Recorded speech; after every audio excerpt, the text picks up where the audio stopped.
En 1925, la prohibición del culto en nuestro país desató una guerra sin cuartel entre miles de campesinos que se levantaron en armas contra el gobierno federal. Estas medidas, tomadas por el presidente Plutarco Elías Calles, contemplaban la prohibición del culto, la expulsión de sacerdotes al extranjero y el cierre de las iglesias. En Aguascalientes, las manifestaciones en contra surgieron en varios de los municipios y la capital, donde también hubo enfrentamientos y combates que el día de hoy le presentamos en este programa especial dedicado a la Guerra Cristera.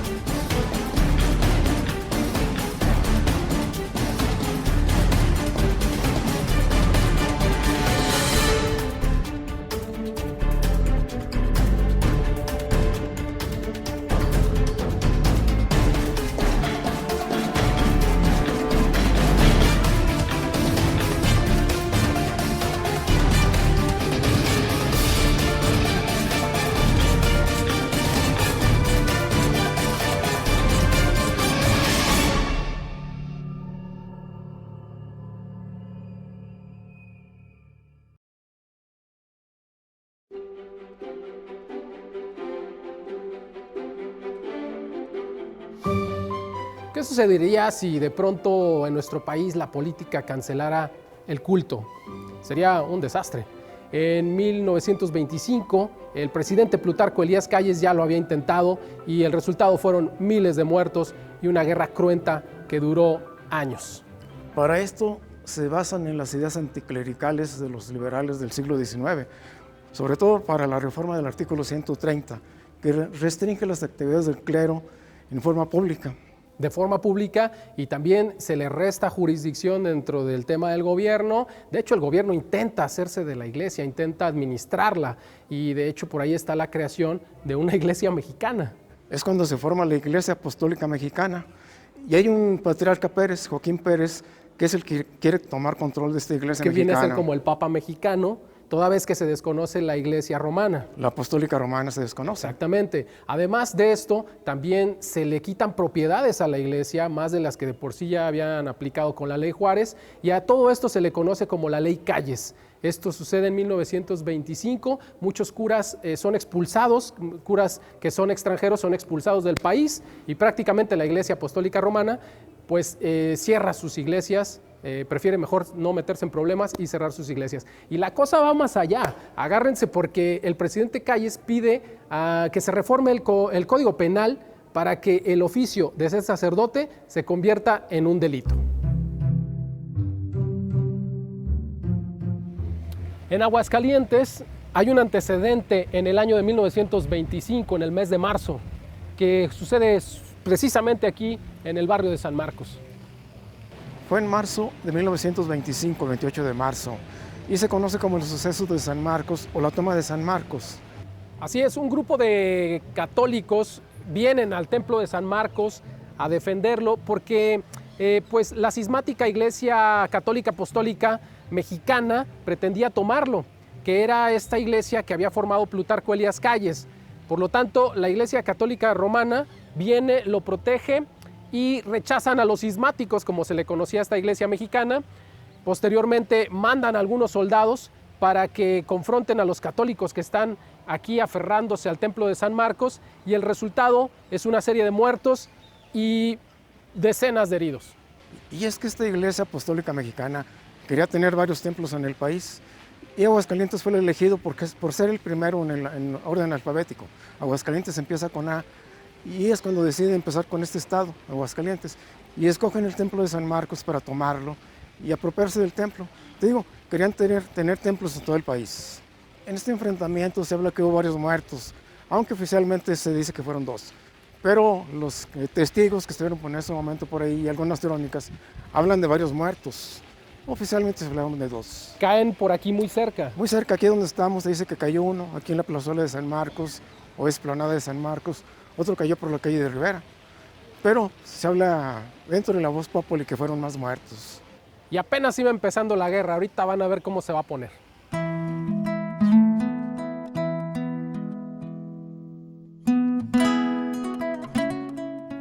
En 1926, aquí en Aguascalientes, la orden se ejecuta de manera formal y en todos los estados, no sé, como que al principio nadie la quería adoptar porque nadie se quería meter en problemas. Y es que este conflicto religioso se dio en varias formas. Uno fue en forma pacífica, otro en forma legal y el otro en forma armada. Aquí en Aguascalientes, esa forma pacífica de protestar se manifestaba a través de las damas católicas, de los caballeros de Colón, de las sociedades de juventud católica y de la Unión de Aguascalentenses, también una agrupación ahí que organizan un boicot comercial, de esa manera se manifiestan y también evitan las actividades públicas, las actividades cívicas y que tengan que ver con la política. Y en esta forma pacífica tuvieron mucha participación, sobre todo las mujeres, las costureras, las amas de casa y los jóvenes. La ACJM, donde participaban los jóvenes, siguen participando, tuvieron mucha participación también ellos. Así es, las mujeres formarán parte muy esencial y muy importante de esta historia en esta lucha contra la prohibición de la religión.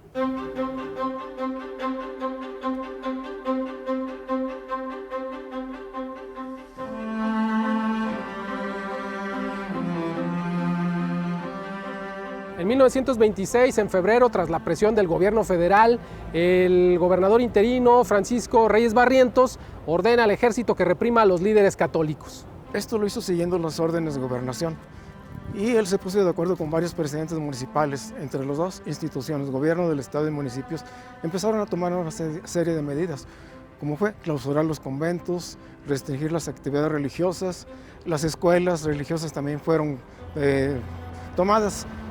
Que precisamente esos conventos vendrían a ser el que estaba a un lado del Encino, el que estaba a un lado del Templo de la Merced y el que estaba aquí en el Ave María. Que estaba en esta esquina, tenía su convento aquí a un costado del Templo del Ave María. Hola, ¿qué tal? Buen día. ¿Se puede, padre? Sí, claro. Gracias. Gracias. Gracias. Esta es la parte que era bueno, un poquito de lo conventual, ¿no? Que tenía el Templo del Ave María. El convento de las Siervas de María, ministra de los Ministras de la Fe. Muy bien, padre.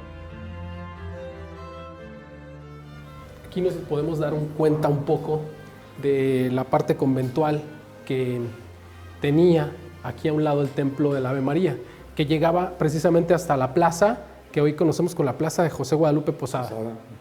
Dos religiosas españolas de la Sierva de María que Ajá. estuvieron posiblemente conociendo algo de los indicios aquí de ese templo, ya muy mayores ellas, ya están en Guadalajara en una casa de retiro y pues ya perdieron un poquito de su capacidad, de su memoria, pero al llegar aquí dijeron, nuestra casa, nuestro convento, o sea, recordaron algo de lo que era ese momento. ¿Le contaron algo ahí? No, fue el sacristán el que estuvo aquí, el que comentó eso. En el transcurso de este periodo, muchos sacerdotes y religiosas tuvieron que salir del país por temor a las represalias del gobierno. Una orden muy clara de ello fue la orden de las siervas hijas de María, ministras de los enfermos, que tenían su convento aquí a un costado de lo que es el Templo del Ave María. Justamente el templo también formaba parte de ese conjunto. Sí, así es. Era un conjunto de construcciones. Estaba el templo y luego estaba el convento a un costado. Por cierto, ese convento fue expropiado posteriormente, ¿verdad? Y ahí se instaló años después la oficina de telégrafos. Bueno, esta es una parte de lo que actualmente es ese exconvento, que ahora ya está modificado. Ahora lo que podemos ver aquí es en donde se reúnen los adoradores nocturnos, que bueno, pues también tienen su sede aquí desde 1909. Sí, aquí es donde tienen sus reuniones constantemente ellos.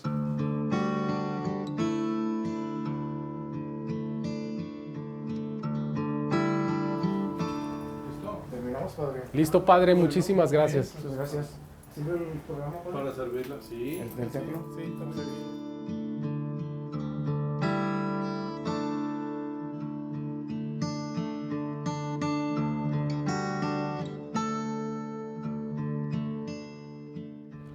Esta serie de disposiciones gubernamentales desatan una serie de consecuencias. Primero, enfrentamientos armados entre civiles, que algunos pertenecían sobre todo al sector rural de nuestro país. Además, curas que se exilian y otros más que se suman a las filas de la guerra. En Aguascalientes se dan varios enfrentamientos, hay varios muertos. las protestas se intensifican y se dispersan hacia las zonas rurales del estado. Bueno, hay que recordar que este movimiento abarcó varios estados: Jalisco, Zacatecas, Aguascalientes, San Luis Potosí. Y aquí en Aguascalientes hubo un principal núcleo de lucha armada, que es Calvillo, donde estamos ahorita. Y en Calvillo surgen varios líderes guerrilleros. Está José Velasco, está Lucas López, Norberto López y otros que se apellidan López de la misma familia. Pero el que más destaca es José Velasco. José Velasco era de aquí de Calvillo, de un poblado que se llama Piedras Chinas, aquí cerquita de Calvillo. Y él se levanta en armas en noviembre de 1926. Es cuando toma aquí el poblado de Calvillo. Ya hace algunos enfrentamientos aquí y algunos desmanes también. José Velasco es acompañado aquí por miles de guerrilleros del sector agrícola, como ya lo comentábamos, que no fueron beneficiados por la reforma agraria de la Revolución Mexicana. Además de ello, se suma toda la población que aporta en existencia o con pistolas o con municiones o dinero, y de los hacendados también. Además, en su mayoría de los guerrilleros que lo acompañan son niños de 16 años, ni siquiera eran mayores de edad. Sí, es gente muy joven. Y hay que tener en cuenta que José Velasco era apreciado aquí en la población. Tanto en Calvillo como en Aguascalientes tuvo ese apoyo que tú comentas, en armas, económicamente, municiones, todo eso.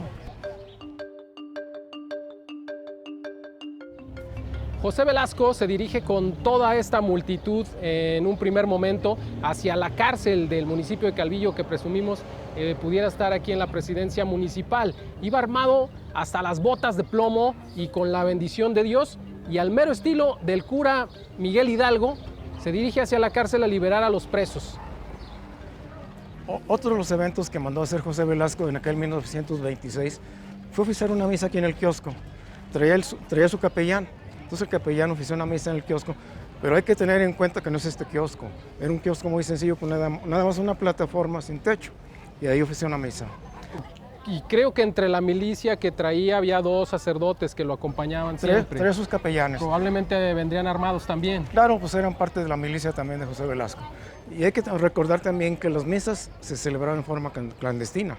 Había personas que protegían a los padres y ofrecían sus casas para oficiar los oficios religiosos, como misas, bautizos, defunciones, casamientos. Todo eso lo hacían en forma clandestina y por la noche, siempre por la noche. Hay leyendas incluso que cuentan que hasta los sótanos pudieron haber sido utilizados para llevar a cabo estos oficios religiosos, porque no pararon. Claro, siempre siguieron, ¿no? Protegidos por la población. Fíjate que en ese sentido estaban bien organizados la población. Tenían una serie de personajes que iban avisando cuándo se podían hacer y dónde se podían hacer. De tal forma que si alguien quería un oficio... Tenían sus halcones para que les dieran el pitazo. Claro, estaban bien coordinados. Tú sabías quién avisaba, quién quería un oficio religioso. Y era como una cadenita hasta llegar el sacerdote. Oigan, necesitamos una misa, un bautizo. Bodas clandestinas que se llegaron a realizar. Sí, todo eso, y en forma clandestina. Y el padre, sacerdote, estaba enterado y ya decían dónde iba a ser. Pero te digo, era por la noche siempre.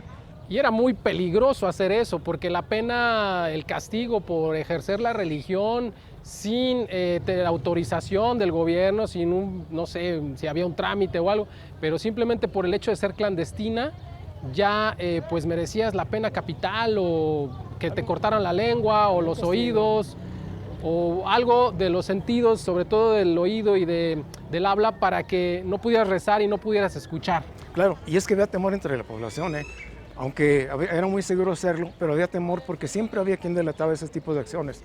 Siempre había quien quería quedar bien con el gobierno, con el ejército. Entonces denunciaban ese tipo de eventos, y cuando eran descubiertos los apresaban. Algunos eran castigados muy cruelmente, como comentas, otros los desterraban. En el caso de los sacerdotes, los desterraban de aquí de Aguascalientes.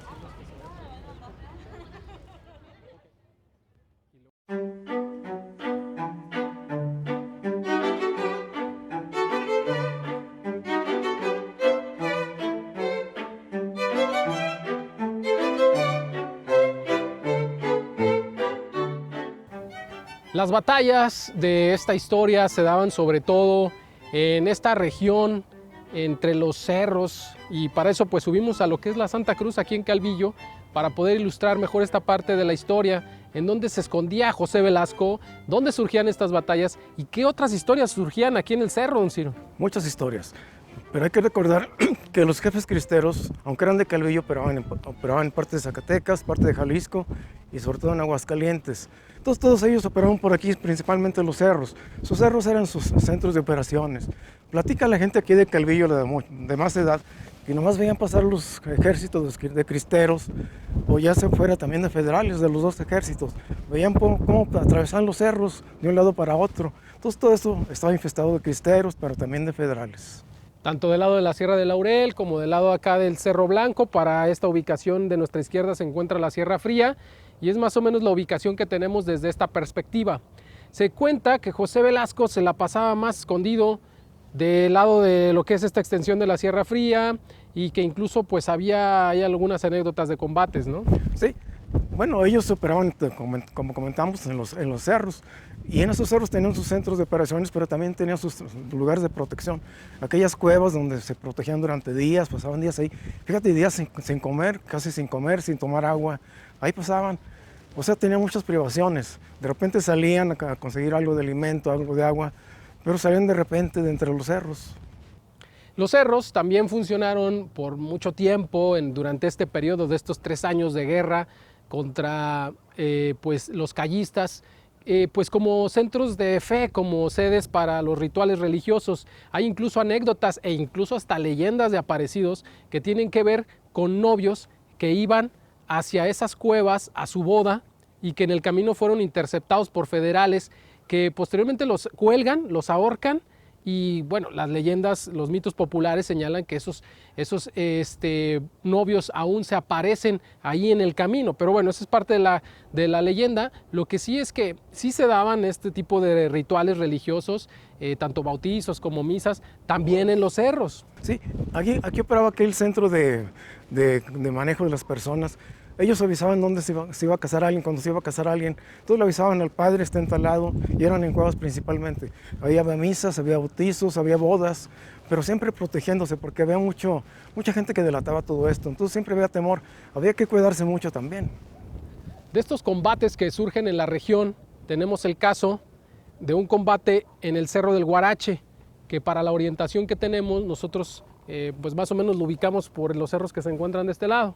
Si don Ciro está de acuerdo, porque nos fallan las orientaciones. Claro, aunque yo lo ubico un poco más a la derecha. Usted más a la derecha, bueno, yo le voy que es para allá. Sí, pero era por aquí el Cerro del Guarache o la Mesa del Guarache, como lo conocen aquí en Calvillo también. Aquí en la Mesa del Guarache que tenemos a nuestras espaldas es donde se dieron unos enfrentamientos más crueles que todavía no me he recordado aquí en la región de Calvillo. Se enfrentaron un grupo de cristeros contra un grupo de federales que era mayor los federales. Contra los changos. Sí. Así se les conocía a los changos. Y eran mayor el grupo de federales. Todos los cristeros aguantaron hasta lo último. Capturaron a 9 cristeros y a 2 leñadores que iban pasando también. No todos eran cristeros. Entonces ya fueron 11, pero 9 eran cristeros y 2 leñadores. Y 2 inocentes ahí que se les ocurrió pasar por ahí. Sí. Y aquí fueron colgados de los dedos pulgares, las plantas de los pies. Se les fueron rebajadas a todos ellos, les sacaron las tripas y se los dieron a comer a los perros que tenían por ahí. Después los llevaron a Calvillo.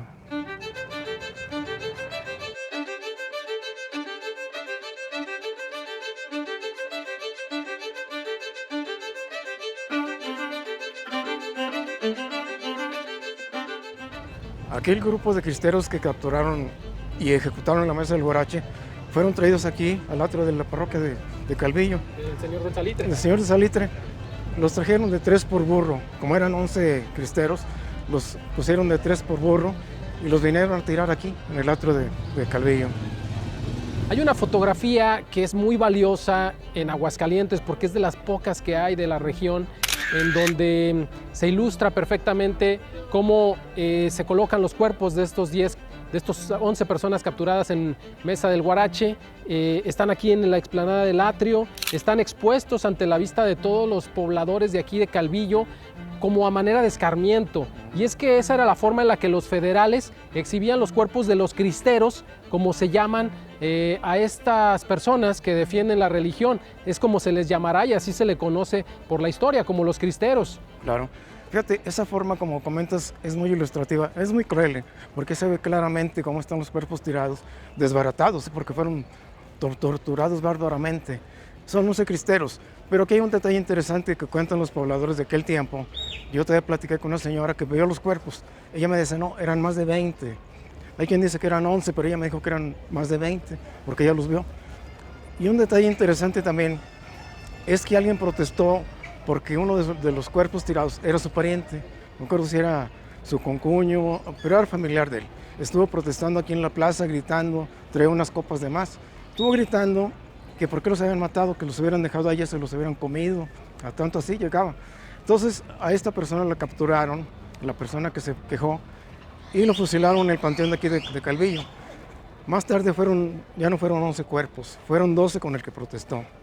Es que realmente era una carnicería la guerra cristera. Fueron miles de personas en esta región del Bajío que llamamos Michoacán, Aguascalientes, Jalisco, Guanajuato, San Luis Potosí, me parece que también está incluido. Toda esta región era de combates, era de conflictos y los castigos eran tremendos. Este nada más es un ejemplo del que estamos hablando, pero había quien también le cortaban los pies o había colgados. Sobre todo en los caminos, en las rutas de la vía del tren, se veía entre cada poste un cuerpo colgado de cristeros y también a veces de federales, don Silvio, porque hay otra anécdota también. Sí, claro. Mira, platicando con don Eligio de Hernández, cronista de aquí de Calvillo, él tiene muchos recuerdos. Él era niño cuando pasó todo esto, pero tiene muchos recuerdos. Él me platicaba hace pocos años, hace poco tiempo, que él de niño fueron a ver aquí el ranchito, un lugar que está cerca de Calvillo. Le dijeron, hay un grupo de cuerpos de cristeros colgados en un árbol, todos en un mismo árbol. Entonces ellos de chiquillo fueron y se asustaron, ay caray, pues tanto cuerpo ahí colgado. Entonces los vieron con la impresión de todo por regresar. Horas después aparecieron el mismo número de federales colgados en otro árbol, por ahí cerquitas también.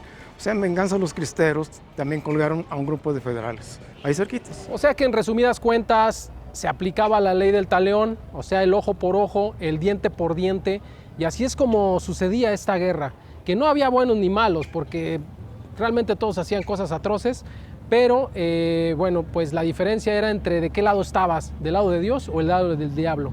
Esa era la cuestión.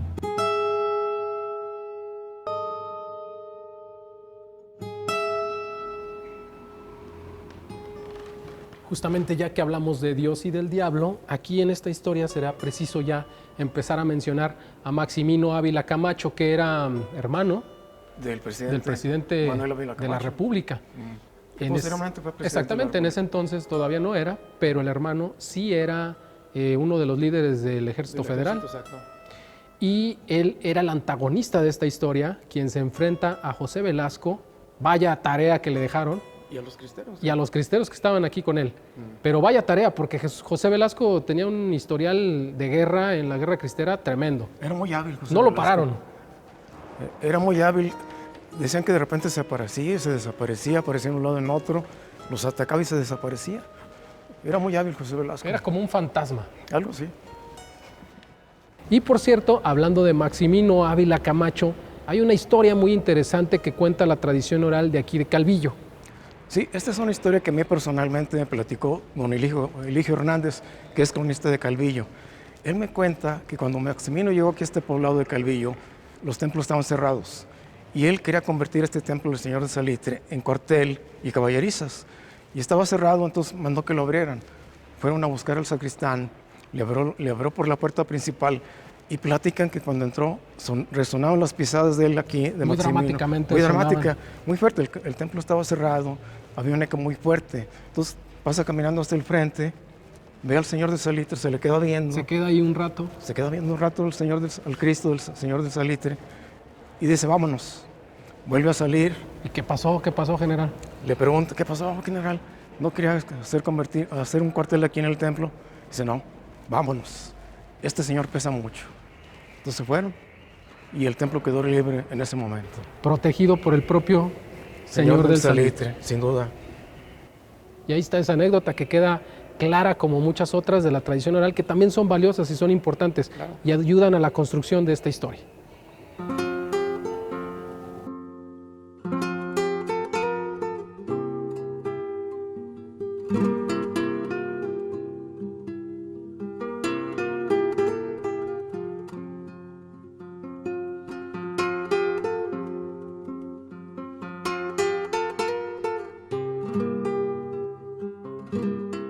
Esta guerra que le estamos contando el día de hoy es una guerra por Cristo.